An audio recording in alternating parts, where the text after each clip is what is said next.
This is War Map. On January 3, 2026, United States, after months of military buildup and naval blockade, launched Operation Absolute Resolve.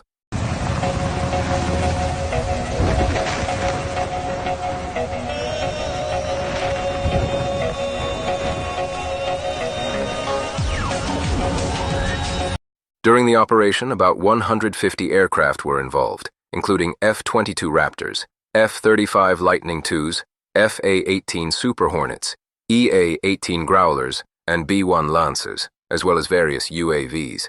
The operation was prepared over several months and was based on decades of experience in other complex air, ground, space, and maritime operations conducted by the U.S., which honed the skills of American Special Operations Forces.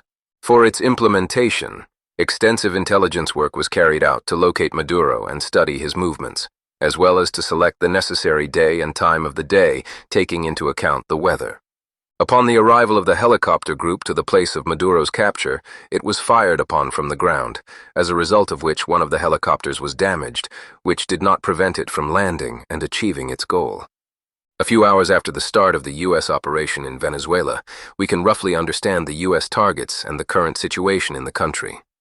Most strikes targeted military facilities, though some civilian structures were also affected. The most massive attack was on Caracas itself. U.S. aviation conducted a series of strikes on targets in the La Fuer and Lomos del Prado areas. The only footage confirming the presence of U.S. troops on Venezuelan territory was also taken there. Strikes also hit civilian structures. In particular, at least one explosion occurred at the Hugo Chavez Mausoleum. The site does not have administrative or military functions, so the strike was purely symbolic. One strike hit the La Guaira port, near the large city of Maiquetía. According to eyewitness footage, the damage to the facility is minimal. Containers and part of the fence were affected. Another attack targeted a military facility near the Igorot airfield. Based on the characteristic detonation footage, the standing anti-aircraft missile systems were the target. There was also information about explosions near the city of Cheralav and the Bolivarian Naval Academy, but no objective evidence has been received so far. The White House reported capturing Nicolas Maduro and his wife. Information about the death of other key figures, Defense Minister Vladimir Padrino Lopez and Interior Minister Diosdado Cabello, was ultimately not confirmed. There were apparently no strikes on oil production and refining facilities. They continue to operate as usual. There was no resistance from the Venezuelan armed forces, and they completely missed the attack. According to U.S. officials, they do not plan any further military actions against Venezuela after Maduro's capture. No information about new attacks has been received. But in a latest White House statement, U.S. is not afraid of putting boots on the ground if needed. And we are ready to stage a second and much larger attack if we need to do so. So we were prepared to do a second wave if we needed to do so. We actually assumed that a second wave would be necessary, but now it's probably not. The first wave, if you'd like to call it that, the first attack was so successful, we probably don't have to do a second, but we're prepared to do a second wave, a much bigger wave, actually. However, if the U.S. goal is to completely remove the country's leadership, they are unlikely to stop here, and there are plenty of candidates to replace Maduro. The thing is, the image and moral blow to the Caracas authorities is already obvious. When the forces approached Caracas, the combined air component began disassembling and neutralizing Venezuelan air defense systems, using weapons to ensure the safe passage of helicopters to the target zone. The aim of the air component was and remains to protect helicopters and ground forces, to deliver them to the target and return them home. When the forces crossed the last ridges, where they were hidden behind obstacles, we assessed that the element of surprise was fully preserved. As the helicopter forces advanced at low altitude towards the target, we arrived at Maduro's compound at 1:01 a.m. Eastern Standard Time, or 2:01 a.m. local time in Caracas. The capture forces descended into the compound and acted quickly, precisely and disciplined, isolating the area to ensure the safety of ground forces and detain the accused individuals. Upon arrival, the helicopters came under fire and responded with overwhelming force for self-defense. One aircraft was hit, but remained airworthy. While it seemed like a picture-perfect operation, one large faction played into success: the almost complete absent air defense of Venezuelan army. Local television answered the question, what happened to Venezuelan air defense? Footage from the La Carlota airfield shows at least one destroyed firing unit of the Book M2E system.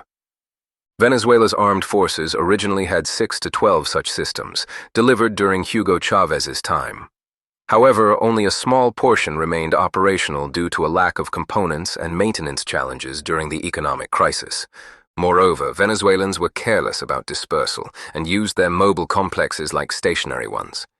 This was quite reckless given the U.S. reconnaissance capabilities. It's quite possible that the same fate befell the S-300VM, if these systems were even on duty, which seems unlikely given the almost complete absence of functioning radar systems. If summarized briefly, Trump's press conference on the results of the operation in Venezuela can be reduced to the following. The authorities in Caracas must submit to the demands, or the second phase of Operation Absolute Resolve will begin. There were also words about returning control over previously nationalized Venezuelan oil.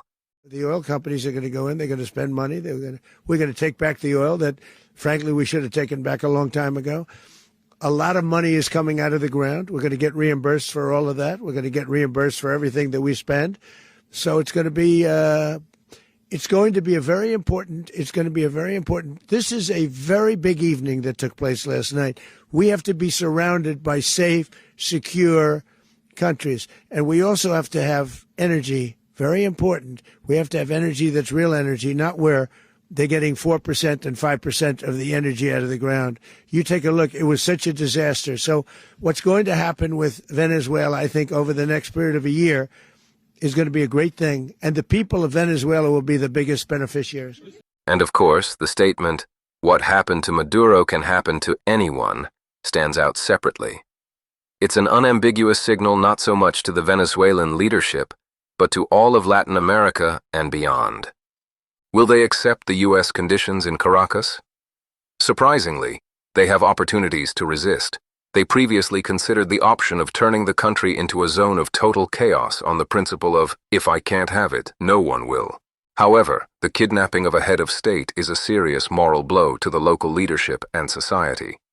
It's not at all certain that the remaining Cabello, Rodriguez, or Padrino Lopez will choose the option of eternal guerrilla warfare.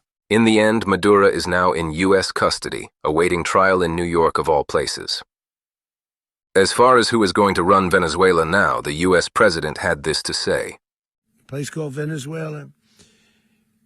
We're going to run the country until such time as we can do a safe, proper, and judicious transition. So we don't want to be involved with having somebody else get in, and we have the same situation that we had for the last long period of years. So we are going to run the country until such time as we can do a safe, proper, and judicious transition.